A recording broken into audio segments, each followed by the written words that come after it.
স্বাগত রাত ৯টায় বাংলাদেশের সঙ্গে আছি আমি জাহিদুল। সবশেষে খবর, আলোচনা বিশ্লেষণ নিয়ে থাকছি কাজী মহুয়া। খেলার আনন্দ হতাশার খবর নিয়ে থাকছি অনুপম দেব।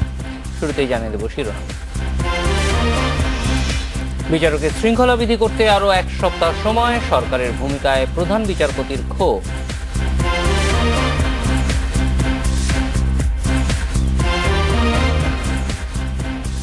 নিখোঁজের পর আহসানুল্লাহর শিক্ষক সোহেলকে গ্রেপ্তারের দাবি, জঙ্গিদের সংগঠিত করার অভিযোগ।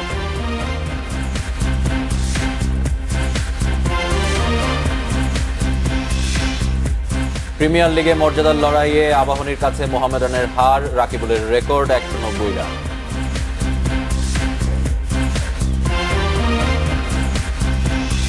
রাত ৯টায় বাংলাদেশে আজ মতামত পাঠানোর বিষয়ে মন্ত্রিসভায় পরিবর্তনের ইঙ্গিত। মতামত পাঠাতে পারেন SMS অথবা ফেসবুকে। আপনাদের মতামত জানাবো সংবাদের পরের অংশে। সুপ্রিম কোর্ট থেকে বঙ্গভবন ও গণভবনে ফাইল যেতে সময় লাগে, অ্যাটর্নি জেনারেলের কাছে জানতে চেয়েছেন প্রধান বিচারপতি SK সিনহা। নিম্ন আদালতের বিচারকের চাকরি বিধি গেজেট প্রকাশে আরও ২ সপ্তাহ সময় চাইলে প্রধান বিচারপতি এ প্রশ্ন তোলেন। পরে আরও ১ সপ্তাহ সময় দেন আপিল বিভাগ। বিচারকদের চাকরির শৃঙ্খলাবিধি গেজেট আকারে প্রকাশ ইস্যুতে ৪ এপ্রিল সময় আবেদন করেন অ্যাটর্নি জেনারেল। ৮ মে পর্যন্ত সময় দিয়ে আদালত বলেছিলেন এরপর আর কোনো অজুহাত শোনা হবে না। সোমবার প্রধান বিচারপতি SK সিনহার নেতৃত্বে আপিল বিভাগের ৫ সদস্যের বেঞ্চে কার্যতালিকার শুরুতে রাখা হয় মামলাটি। শুনানিতে অংশ নিয়ে আবারও সময় চান অ্যাটর্নি জেনারেল। এতে অসন্তোষ প্রকাশ করেন প্রধান বিচারপতি। বলেন ২৫০০ বছরেও এই ফাইল বঙ্গভবন ও গণভবনে পৌঁছাবে কিনা তা নিয়ে সন্দেহ রয়েছে। রাষ্ট্রপতির কাছে যা আছে, রাষ্ট্রপতির সিদ্ধান্ত কি আসে এই ব্যাপারে আমি আবার সময় প্রার্থনা করেছি। আদালত ১ সপ্তাহ সময় দিয়েছেন। এদিকে সংবিধানের ১৬ সংশোধনী বাতিল আদেশের বিরুদ্ধে রাষ্ট্রপক্ষের করা আপিলের শুনানি শুরু হয়েছে। অ্যাটর্নি জেনারেল সময় আবেদন করলে তা নাকচ করে শুনানি শুরুর নির্দেশ দেন প্রধান বিচারপতির আপিল বেঞ্চ। যেটা আপনার বিচার বিভাগের স্বাধীনতার জন্য বেস্ট হবে এবং যেটা হওয়া উচিত সেটি তারা সিদ্ধান্ত নেবেন, সেই ব্যাপারে আদালত বলেছেন। এবং এই ব্যাপারে আদালতের মন্তব্য থেকে আমরা বুঝতে পারছি যে আমার মনে হয় যে এটা একটা শুনানিটা একটু হয়তো বেশ কয়েকদিন চলতে পারে। সংবিধানের মূল ধারা যেটা, সেখানে যদি পার্লামেন্ট ফিরে যায় তাহলে সেটা আর আদালতের কোনো রকম রিভিউর কোনো ক্ষমতা থাকে না। বিচারপতি অপসারণের ক্ষমতা সংসদের হাতে ফিরিয়ে নিতে ২০১৪ সালে পাশ হয় সংবিধানের ১৬ সংশোধনী। ২০১৬ সালের ১০ এপ্রিল তা অবৈধ ঘোষণা করে high court. Ashiq Hossain, independent news, Dhaka. এদিকে সরকার ও প্রশাসন বিচার বিভাগ নিয়ন্ত্রণের চেষ্টা করছে বলে অভিযোগ করেছেন বিএনপির মহাসচিব মির্জা ফখরুল ইসলাম আলমগীর।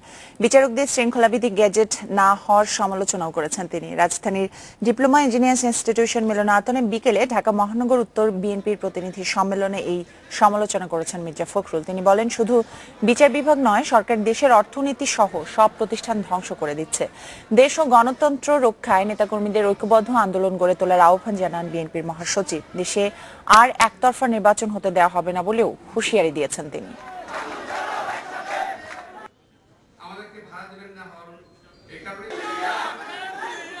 যে দেশের বিচার ব্যবস্থা স্বাধীন নয়, এর উপরে প্রশাসন চাপ দিয়ে বসে আছে, সরকার নিয়ন্ত্রণ করছে, আমরা তো ভুক্তভোগী। নিচে হাকিমকে হুকুম দিলে জামিন হয়, না হলে জামিন হয় না। আজকে সে কথা বেরিয়ে, আজকে দীর্ঘ ৬ বছর ধরে প্রধান বিচারপতি বিধিমালা চাচ্ছেন বিচারপতিদের, সেই বিধিমালা এখন পর্যন্ত দেওয়া হয়নি।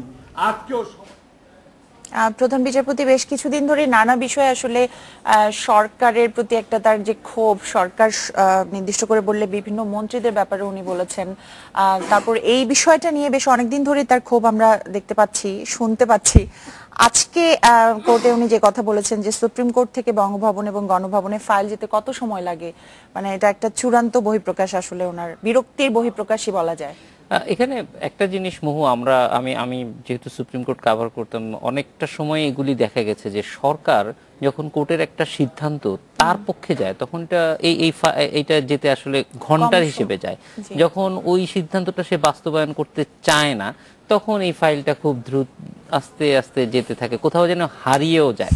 সেই জন্যই হয়তো আসলে এটা অনেক সময় দেখা যায়, কারণ এটা শৃঙ্খলা বৃদ্ধিটা এমন একটা বিষয় যে এইটির সঙ্গে বিচারকদের বিচার ব্যবস্থার পুরো ব্যাপারটা ওতপ্রোতভাবে জড়িত। ফলে প্রধান বিচারপতি এই বিভাগের প্রধান হিসেবে অবশ্যই তার এক ধরনের ডিস্যাটিসফ্যাকশন তৈরি হয়েছে এবং এটা খুবই স্বাভাবিক। এবং সরকার বলছে না যে আমরা এটা করব না, সেই কন্টেস্টিং জায়গাটাও কিন্তু নেই। ফলে এই বিষয়টিতে আমার মনে হয় যে এখন অন্তত বিতর্ক কিছুই নেই, দ্রুত গতি আসা দরকার। কোথাও যদি এটা আটকে থেকে থাকে যৌক্তিক কারণে, সেইটা আদালতে ব্যাখ্যা করার সুযোগ ছিল, কিন্তু সেরকম কোনো কিছু কিন্তু আমরা 7 দিন সময় আসলে দিয়েছে আদালত, এখন 7 দিন পরে বোঝা যাবে যে আসলে ফখরুল ইসলাম আসলে যে অভিযোগটা করছেন সরকার ও প্রশাসন বিচার বিভাগ নিয়ন্ত্রণের চেষ্টা করছে, সেই বিষয়টি নিয়ে সংসদে কিছুক্ষণ আগে আলোচনা হচ্ছিল। তো সাংসদ যারা এই অভিযোগটা নিয়ে কথা বলছিলেন তারা বলছেন যে যদি সরকার যদি নিয়ন্ত্রণ করার চেষ্টাই করতো তাহলে বেগম খালেদা জিয়ার বিরুদ্ধে যে মামলাগুলো আছে সেগুলো আসলে তিনি এতবার সময় আবেদন করতে পারতেন না এবং আদালত সেই সময়টা দিত না।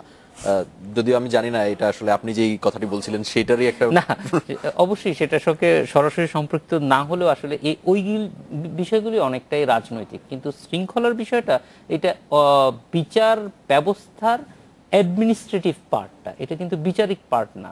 এবং এই ক্ষেত্রে আমার মনে হয় যে সরকার যদি সহযোগিতা করে তাহলে আমরা জানি যে আমাদের বিচার ব্যবস্থা কিন্তু অনেক বেশি অ্যাডমিনিস্ট্রেটিভলি খুব দুর্বল জায়গায় আছে। অন্যদিকে এখানে অনেক বিচার করতে হয় বিচারকদের, ফলে তাদেরকে এক ধরনের সহযোগিতা করলে কিন্তু বিচার বিভাগ আরেকটু দ্রুত মামলা ডিসপোজ করতে পারে। আমাদের কাছে আরো কিছু খবর আছে, সেগুলোতে চলে যায়।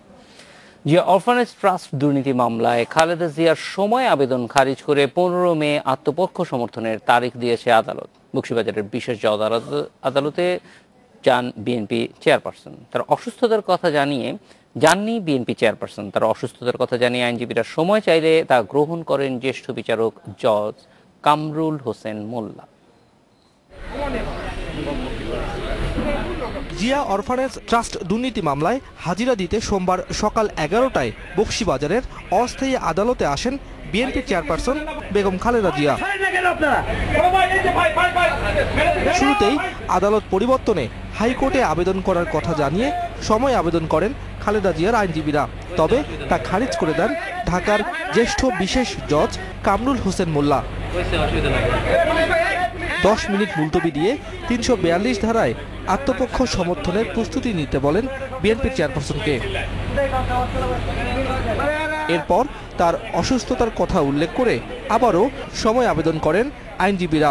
এ সময় দুপক্ষের আইনজীবীদের মধ্যে আদালত কক্ষে বাক বিতণ্ডাও হয়েছে। হাইকোর্টে পেন্ডিং আছে, এই কোর্টের এখন এই কেস শোনার এখতিয়ার নাই। এটা আমাদের সঙ্গে দ্বিমত পোষণ করে দুদকের লয়ার বললেন যে না, আপনার এখতিয়ার আছে, আপনি শুনতে পারেন। অসুস্থ হয়ে পড়েছেন, আদালতে থাকতে পারছেন না, এই কারণে তারা পুনরায় রিকনসিডারেশনের জন্য এই দরখাস্ত দিয়েছেন। সেই ক্ষেত্রে এই অর্থ আত্মসাতের মামলা 342 কার্যক্রম 15 তারিখ পর্যন্ত পিছিয়ে দেওয়া হয়েছে। পরে মামলাটির শুনানির জন্য আগামী 15ই মে নতুন তারিখ ঠিক করে আদালত।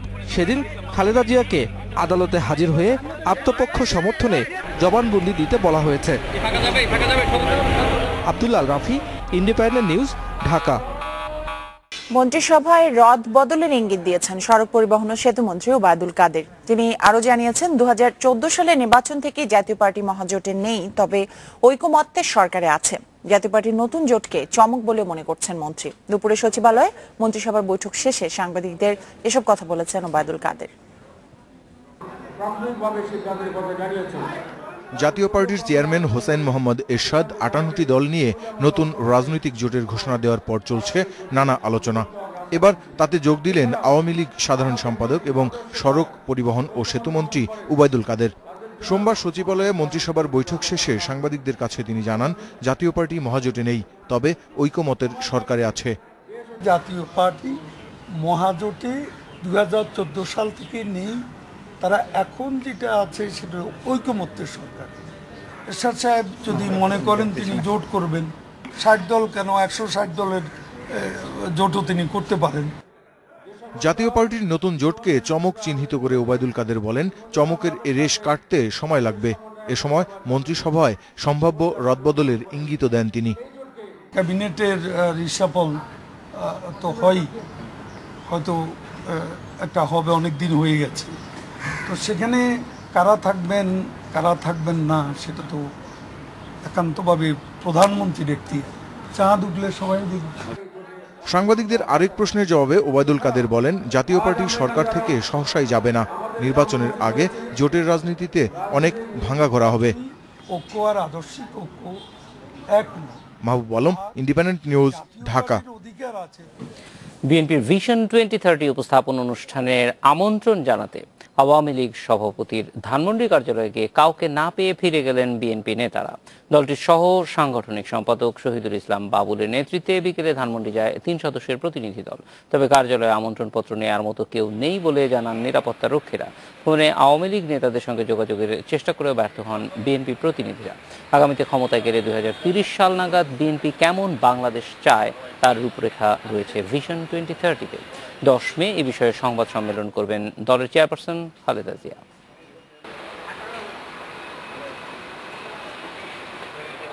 মন্ত্রী মহোদয়ের এপিএস সেক্রেটারি জেনারেল সাহেবের অ্যাসিস্ট্যান্ট প্রাইভেট সেক্রেটারি তার সাথে কথা হয়েছিল, উনি বিকেল 5টার দিকে এখানে আসতে বলেছিলেন, সেই মোতাবেক আমরা এসেছি। এখন যে উদ্ভূত পরিস্থিতি তাতে আপনারা কি সিদ্ধান্ত নিলেন?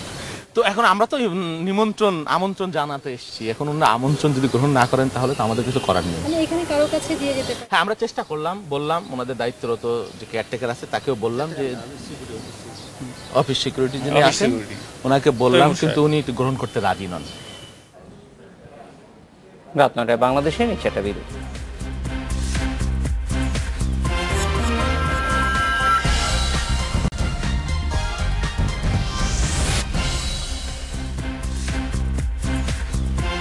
নয়টা 19-এ ফিরে এলাম রাত 9টায় বাংলাদেশে।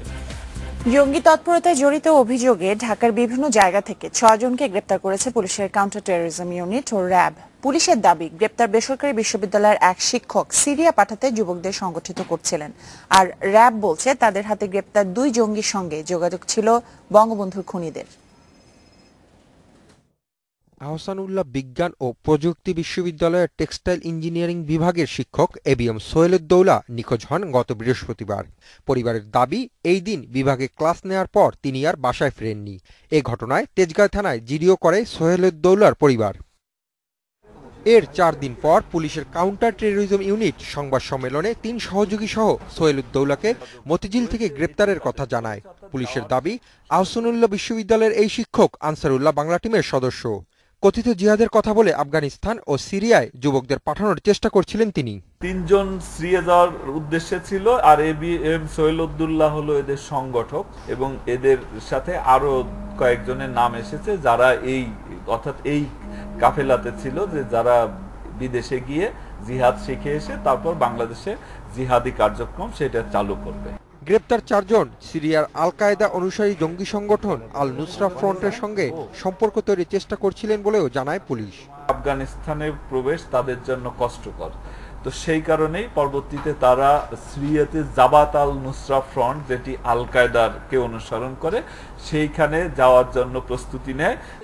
এদিকে র্যাবের দাবি, রোববার রাতে আশুলিয়ায় তাদের অভিযানে গ্রেপ্তার 2 জঙ্গি বঙ্গবন্ধুর এক খুনির সঙ্গে যোগাযোগের কথা স্বীকার করেছেন। জাতির জনক বঙ্গবন্ধু শেখ মুজিবুর রহমানের আত্মস্বীকৃত খুনি এবং দ্বন্দ্বপ্রাপ্ত একজনের খুবই নিকট আত্মীয় তাদের সঙ্গে যোগাযোগ করেছে, তাদের সঙ্গেও সম্পৃক্ত হয়েছে এবং তাদেরকে আশ্বস্ত করেছে যে এই কাজের জন্যে তারা যে অস্ত্র এবং গোলাবারুদ প্রয়োজন হয় সেগুলি তারা তাদেরকে সরবরাহ করবে। গ্রেপ্তার 6 জনকেই জিজ্ঞাসাবাদের জন্য রিমান্ডে নিয়েছে পুলিশের কাউন্টার টেরোরিজম ইউনিট ও র্যাব। Hasif Mahmud, Independent news, Dhaka. আরো কিছু খবর আছে মোহাম্মদ, তার আগে একটু অনুপমের কাছে জানবো। অনুপম, কি আছে? খেলার খবর আছে আমার কাছে বেশ কিছু, আপনি সেগুলো জানাচ্ছি, তবে তার আগে আমার বিরতি নিতে হচ্ছে। বিরতি থেকে ফিরে এসে যে খবরগুলো জানাচ্ছি। ট্রাই নেশন সিরিজের টাইগারদের উপর আস্থা রাখছেন হাবিবুল বাশার, চ্যাম্পিয়ন্স ট্রফিতে চমকের আশা।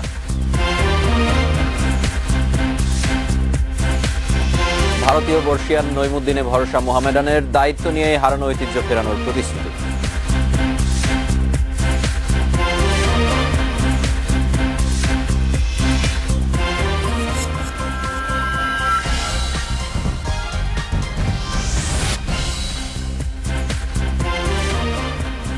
9:29 ফিরলাম রাত 9টায় বাংলাদেশে। ঢাকা প্রিমিয়ার লিগে চিরপ্রতিদ্বন্দ্বী মোহামেডানকে 27 রানে হারিয়েছে আবাহনী। রকিবুলের রেকর্ড 190 রানেও হার এড়াতে পারেনি মোহামেডান। 367 রানের টার্গেটে 339 করেছে সাদা কালোরা। বিকেএসপিতে টস জিতে ব্যাট করতে নামে আবাহনী। লিটন দাস ও নাজমুল শান্তর ব্যাটে বড় সংগ্রহ পায় আকাশী নীলরা। লিটন 137 ও শান্ত করেন 110 রান। শেষ দিকে শুভাগত হোমের ঝোড়ো 48 রানে 350 পার করে আবাহনী। জবাবে অধিনায়ক রকিবুল হাসান ও লঙ্কান চারিত আশালঙ্কার জুটি মোহামেডানকে সঠিক পথে রাখে। 63 করে ফেরেন আশালঙ্কা। অন্য প্রান্তে অবিচল রকিবুল গড়েন লিস্টের নতুন রেকর্ড। 10 রানের জন্য মিস করেছেন ডাবল সেঞ্চুরি। শেষ পর্যন্ত 339-এ থামে মোহামেডান। এদিকে সপ্তম রাউন্ডে জিতেছে প্রাইম দোলেশ্বর ও লেজেন্ডস অফ রূপগঞ্জ।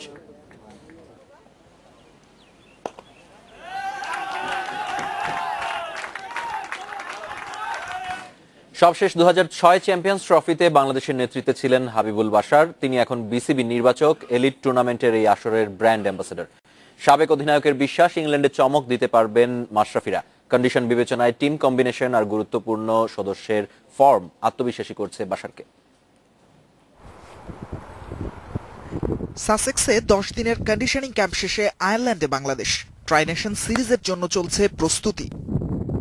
পূর্ণ শক্তির দল নিয়ে খেলবে না নিউজিল্যান্ড। আয়ারল্যান্ডের সামর্থ্যও জানা আছে। সব মিলিয়ে প্রথম কোনো ট্রাই নেশন ট্রফি জেতার সুযোগ টাইগারদের।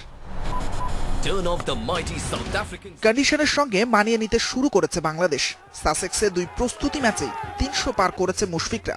গুরুত্বপূর্ণ সদস্যরাও যথেষ্ট ফর্মে আছেন। চ্যাম্পিয়ন্স ট্রফির আগে তাই বেশ চনমনে টিম ম্যানেজমেন্ট। আমাদের গ্রুপটা খুব স্ট্রং, প্রথমেই বলে নিই, গোনা বি ডিফিকাল্ট, বাট আপনি যদি বাংলাদেশ টিমের এখনকার খেলাগুলো দেখেন, আমরা কিন্তু আশা করতেই পারি ভালো কিছু।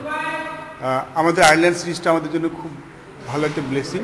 এটা আমাদের অনেক সাহায্য করবে চ্যাম্পিয়ন্স ট্রফিতে ভালো খেলার জন্য, কারণ কন্ডিশনটা খুবই গুরুত্বপূর্ণ। ইংল্যান্ড, নিউজিল্যান্ড, অস্ট্রেলিয়া অনুকূল কন্ডিশনে খেলবে 3 গ্রুপ প্রতিপক্ষ। ইংলিশ কন্ডিশন নিয়ে অবশ্য ভীত নয় বাংলাদেশ। শক্ত পেস আক্রমণ আর স্ট্রোক খেলার সামর্থ্যে দলের উপর পূর্ণ আস্থা রাখছেন বাশার। আমাদের টিমটার একটা ভালো দিক, আমাদের সব ডিপার্টমেন্টই এখন অনেক ব্যালেন্সড। আমাদের স্পিন ট্র্যাক থেকে আমাদের স্পিনার আছে ভালো করার জন্য। আমাদের যদি ফাস্ট বোলিংয়ের সহায়ক উইকেট থাকে, আমাদের ফাস্টার বোলারও কিন্তু খুব ভালো করছে। আর আমাদের ব্যাটসম্যানরা কিন্তু অন গিভেন ডে যখন উইকেট ভালো থাকে সেখানে রান করতে পারছেন। এটা আমাদের সবচেয়ে পজিটিভ বিষয়। সাকিব, তামিম, মুশফিক, রিয়াদ 4 সিনিয়রের সঙ্গে ক্যাপ্টেন মাশরাফির দায়িত্ব দলকে চাঙ্গা রাখা। তরুণ মুস্তাফিজ, সৈকত কিংবা মিরাজরাও যথেষ্ট পরিণত। দলগত পারফরমেন্সই পারে বড় মঞ্চে টাইগারদের গর্জন শোনাতে। সাইদ সাদি, ইন্ডিপেন্ডেন্ট নিউজ।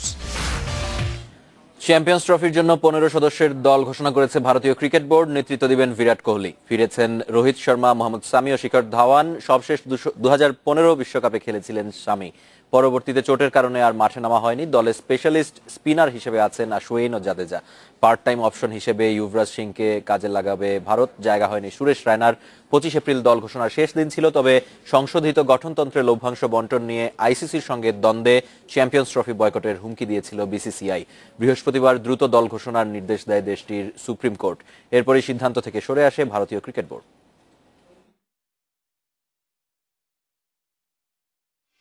মোহামেডান স্পোর্টিং ক্লাবের কোচের দায়িত্ব নিলেন সৈয়দ নইমুদ্দিন। দায়িত্ব নিয়ে মোহামেডানের হারানো ঐতিহ্য ফিরিয়ে আনার প্রতিশ্রুতি দিয়েছেন তিনি।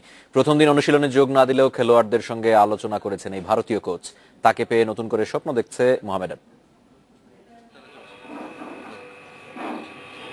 গত 4 বছর ধরে শিরোপা খরায় ভুগছে ঢাকা মোহামেডান। তবে নতুন মৌসুমে শক্তিশালী দল গড়েছে সাদা কালোরা। জাতীয় দলের এমিলি নাসির সহ অনেক তারকা ফুটবলার ভিড়িয়েছে ক্লাবটি। এবার সৈয়দ নইমুদ্দিনকে কোচ হিসেবে নিয়োগ দিয়ে চমক দেখিয়েছে টিম ম্যানেজমেন্ট। নইমুদ্দিন চৌধুরীকে আমরা চিন্তা করেছি ওনাকে নেওয়ার জন্য।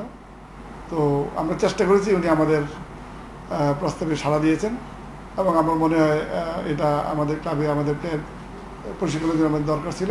ঘরোয়া ফুটবলে পরীক্ষিত কোচ নইমুদ্দিন গত কয়েক বছর ধরেই ব্রাদার্সের নিয়মিত কোচ ছিলেন। 2006 সালে বাংলাদেশ জাতীয় দলের দায়িত্ব পালন করেছিলেন এই ভারতীয়। প্রথমবার মোহামেডানের হয়ে দায়িত্ব নিলেন। পেছনে তাকিয়ে লাভ নেই, কঠিন পরিশ্রম করলে সাফল্য আসবে। আশা করি মোহামেডানের হারানো ঐতিহ্য ফিরে পাবে। এখন পর্যন্ত প্রিমিয়ার লিগ টাইটেল অধরা রয়ে গেছে মোহামেডানের। গত আসরে কোনো মতে রেলিগেশন ঠেকিয়েছে। অভিজ্ঞ কোচ পেয়ে আশাবাদী খেলোয়াড়রা। প্রায় 3 আওয়ার্স 4 আওয়ার্স ওনার ট্রেনিং সেশন থাকে। এই ট্রেনিং সেশন যদি আমরা নিতে পারি, আমি মনে করবো যে আমাদের ফিটনেস লেভেল একটা ভালো পর্যায়ে যদি চলে যায়, আমি মনে করবো আমরা যে প্লেয়ার আছি, কারণ সবাই কিন্তু এখানে ক্যাপাবল প্লেয়ার এবং সবাই কিন্তু এক্সপিরিয়েন্স প্লেয়ার এবং সবাই কিন্তু চ্যাম্পিয়ন টিমে খেলার প্লেয়ার, সব বিভিন্ন দলের খেলে আসছে এবং জাতীয় দলে খেলার প্লেয়ার। তাই মনে করি ভালো কিছু করতে পারবে। মঙ্গলবার হেড কোচ নইমুদ্দিনের অধীনে ফেডারেশন কাপের প্রস্তুতি শুরু করবে মোহামেডান। জাফর সালে, ইন্ডিপেন্ডেন্ট নিউজ, ঢাকা। খেলার খবর এই ছিল আমার কাছে। আরো কিছু খবর জানবো মহুয়া এবং জাহিদের কাছ থেকে। ধন্যবাদ অনুপম। আরো কিছু খবর আছে আমাদের কাছে, জানিয়ে দিচ্ছি। নরসিংদীর রায়পুরায় আওয়ামী লীগের দুই পক্ষের সংঘর্ষে 2 জন নিহত হয়েছেন, আহত হয়েছেন কমপক্ষে 10 জন। উপজেলার বাঁশগাড়ি গ্রামে দুপুরে এ ঘটনা ঘটে। পুলিশ জানায় বাঁশগাড়ি ইউনিয়ন পরিষদ চেয়ারম্যান সিরাজুল হক ও সাবেক চেয়ারম্যান হাফিজুর রহমান শাহেদের মধ্যে দীর্ঘদিন ধরে বিরোধ চলছে। এর জেরে দুপক্ষের লোকজন সংঘর্ষে জড়ায়। এ সময় টোটা ও গুলিবিদ্ধ হয়ে কমপক্ষে 12 জন আহত হন। তাদের মধ্যে গুলিবিদ্ধ জয়নাল মিয়া ও আরশ আলীকে হাসপাতালে নেওয়া হলে চিকিৎসকরা মৃত ঘোষণা করেন। তবে নিহতদের স্বজনরা অভিযোগ করেছেন চেয়ারম্যান সিরাজুল হক গুলি করে হত্যা করেছে এই 2 জনকে। এদিকে সিরাজুল হকের বাড়িসহ তার সমর্থকদের 7টি বাড়িতে আগুন দেয় হাফিজুর রহমানের সমর্থকেরা। এলাকায় 144 ধারা জারি এবং অতিরিক্ত পুলিশ মোতায়েন করা হয়েছে। এর আগে গত 19 এপ্রিল এই 2 চেয়ারম্যানের সমর্থকদের সংঘর্ষে নিহত হন 1 জন। পুলিশ কিছুটা তাদেরকে অনেক আলোচনার মাধ্যমে অনেক সমাধান করার চেষ্টা করছে, ধান কাটার বিষয় এবং অন্যান্য বিষয়গুলো সমাধান হয়েছে, কিন্তু এইটা তারা পরিচালিত ভাবে করছে বলে আমরা যেটা বুঝতে পারছি আজকের ঘটনাটা। রাত 9টায় বাংলাদেশে নেব একটা বিরতি। বিরতির পর জানিয়ে ফিরছি। বিশ্বকবির জন্মবার্ষিকীতে সারা দেশে নানা আয়োজন, রবীন্দ্র চেতনা ছড়িয়ে দেওয়ার আহ্বান।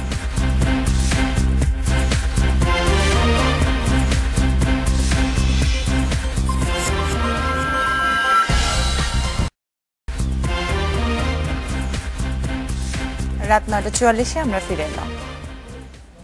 বর্ষা মৌসুমে চট্টগ্রামে পাহাড় ধসে প্রাণহানি ঠেকাতে ঝুঁকিপূর্ণ অবস্থায় থাকা লোকজনকে সরিয়ে নেবে প্রশাসন। এজন্য প্রতিদিনই অভিযান চলবে বলে জানিয়েছে চট্টগ্রামের বিভাগীয় কমিশনার মোহাম্মদ রুহুল আমিন। বিভাগীয় কমিশনার কার্যালয়ে পাহাড় ব্যবস্থাপনা কমিটির সভায় তিনি কথা জানান। সভায় বলা হয়, 1 শ্রেণীর অসাধু ব্যক্তির কারণে বর্ষা মৌসুমে পাহাড় ধস ও প্রাণহানির ঘটনা ঘটে। এবার এ ধরনের পরিস্থিতি ঠেকাতে এখন থেকেই পাহাড়ের পাদদেশে উচ্ছেদ অভিযান চালাতে সংশ্লিষ্টদের নির্দেশ দেওয়া হয়েছে। প্রশাসনের পাশাপাশি পাহাড় মালিকদেরও নিজ উদ্যোগে উচ্ছেদ অভিযান চালানোর পরামর্শ দেওয়া হয়। বিভাগীয় কমিশনার বলেন, ভবিষ্যতে পাহাড়ের আশেপাশে বসবাসকারী লোকজনদের গুচ্ছগ্রামের আওতায় আনার পরিকল্পনা আছে।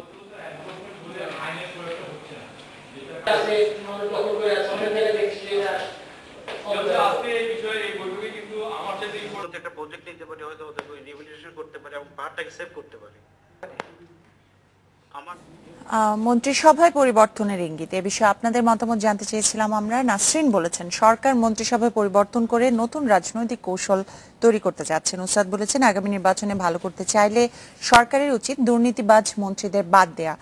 ইমরান বলছেন, দীর্ঘদিনের অভিজ্ঞতা সম্পন্ন চৌকস রাজনীতিবিদদের মন্ত্রী হিসেবে নিয়োগ দেওয়া উচিত। আর পলাশ বলছেন, মন্ত্রিসভায় পরিবর্তনে সব রাজনৈতিক দলের উচিত ইতিবাচক হিসেবে নেওয়া।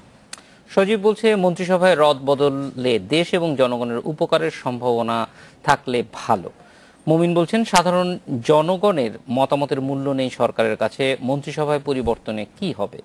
ইমতিয়াজের মত, বর্তমান মন্ত্রিসভার দুর্নীতি ঢাকতেই পরিবর্তন আনা হচ্ছে। মিলন বলছেন, বিরোধী দলগুলো এটাকে ইস্যু করে অযথা রাজনৈতিক বিতর্ক সৃষ্টি করবে। মনসুর বলছেন, সরকারের উচিত মন্ত্রিসভায় তরুণদের বেশি জায়গা দেয়া। বর্ণা বলছেন, আমার মনে হয় মন্ত্রিসভায় দুর্নীতি বন্ধের জন্য সরকার এই পরিবর্তনের ইঙ্গিত দিয়েছে। এখনো পর্যন্ত আসলে আমরাও জানি না যে কি কারণে মন্ত্রিসভার পরিবর্তন আসতে পারে, তবে গতিশীল হওয়ার জন্য সামনে নির্বাচন আছে, নানান কারণেই হতে পারে। যাই হোক, দর্শকদের অনেক ধন্যবাদ আপনাদের মতামতের জন্য। দেশ জুড়ে নানা আয়োজনে উদযাপন হচ্ছে বিশ্বকবি রবীন্দ্রনাথ ঠাকুরের 156তম জন্মবার্ষিকী। সংস্কৃতি মন্ত্রণালয়ের উদ্যোগে রবীন্দ্র জয়ন্তী উদযাপিত হচ্ছে জাতীয় পর্যায়েও। নওগাঁর প্রতিসরে রবীন্দ্র কাছারি বাড়িতে চলছে মূল আয়োজন।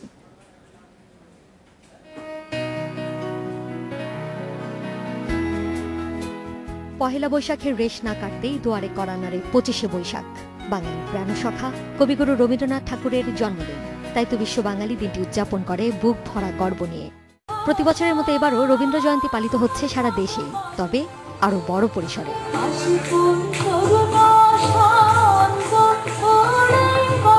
সংস্কৃতি মন্ত্রণালয়ের উদ্যোগে এবার কবির জন্মদিনের মূল আয়োজনটি করা হয়েছে নওগাঁর প্রতিসরে। 1891 থেকে 1937 সাল পর্যন্ত এখানে জমিদারি পরিচালনা করেন যুবক রবি। রবীন্দ্র জয়ন্তীতে কবির স্মৃতি বিজড়িত এই কাছারি বাড়ির দেবেন্দ্র মঞ্চেই চলছে 3 দিনের আয়োজন। অনুষ্ঠানের উদ্বোধন করেন রাষ্ট্রপতি, সভাপতিত্ব করেন সংস্কৃতি মন্ত্রী। রবীন্দ্রনাথ ঠাকুরকে অখণ্ডভাবে নয়, তাকে তার সামগ্রিক চিন্তা চেতনা, ধ্যান ধারণা ও দিক নির্দেশনা সহ উপস্থাপনার মাধ্যমে আমাদের জাতীয় ও ব্যক্তি জীবনে প্রাসঙ্গিক করে তুলতে পারলে বৃহত্তর বাঙালি সমাজের কল্যাণ হবে। রবীন্দ্র স্মৃতি বিজড়িত এই প্রতিসরে আমরা গড়ে তুলতে চাই একটি আধুনিক স্থাপনা, যা দেশি বিদেশি পর্যটক ও গবেষকদের আকর্ষণীয় কেন্দ্রে পরিণত হবে। গীতাঞ্জলি কাব্যের জন্য রবীন্দ্রনাথ প্রথম বাঙালি হিসেবে নোবেল জয় করেন। এই কাব্যের অনেক কবিতাই লিখেছেন কুষ্টিয়ার শিলাইদহের কুঠিবাড়িতে বসে। সংস্কৃতি মন্ত্রণালয় ও কুষ্টিয়া জেলা প্রশাসনের উদ্যোগে শিলাইদহে কবির জন্মোৎসবকে ঘিরে বসেছে রবীন্দ্রপ্রেমীদের মিলন মেলা। এদিকে কবিগুরুর স্মৃতি বিজড়িত সিরাজগঞ্জের শাহজাদপুর কাছারি বাড়িতে উদযাপন করা হচ্ছে রবীন্দ্র জয়ন্তী। আলোচনা ও সাংস্কৃতিক অনুষ্ঠানের পাশাপাশি চলছে রবীন্দ্র মেলাও। দোলা রোজারিও, ইন্ডিপেন্ডেন্ট নিউজ ডেস্ক। শিল্পকলা একাডেমির জাতীয় চিত্রশালায় চলছে আন্তর্জাতিক আলোকচিত্র প্রতিযোগিতা ও প্রদর্শনী। 49টি দেশের 665 আলোকচিত্রী অংশ নিয়েছেন এবারের আয়োজনে। বাংলাদেশ ফটোগ্রাফিক সোসাইটির উদ্যোগে তৃতীয়বারের মতো হচ্ছে এ প্রদর্শনী।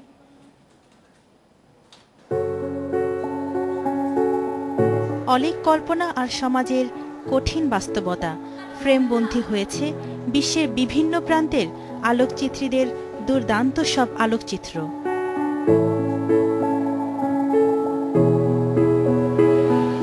গ্যালারির দেয়াল জুড়ে সাজানো ছবিগুলোতে ধরা পড়েছে বিভিন্ন দেশের সংস্কৃতি, ঐতিহ্য ও মানুষের জীবনযাপনের সঙ্গে ফুটে উঠেছে প্রকৃতির নিজস্ব রূপ।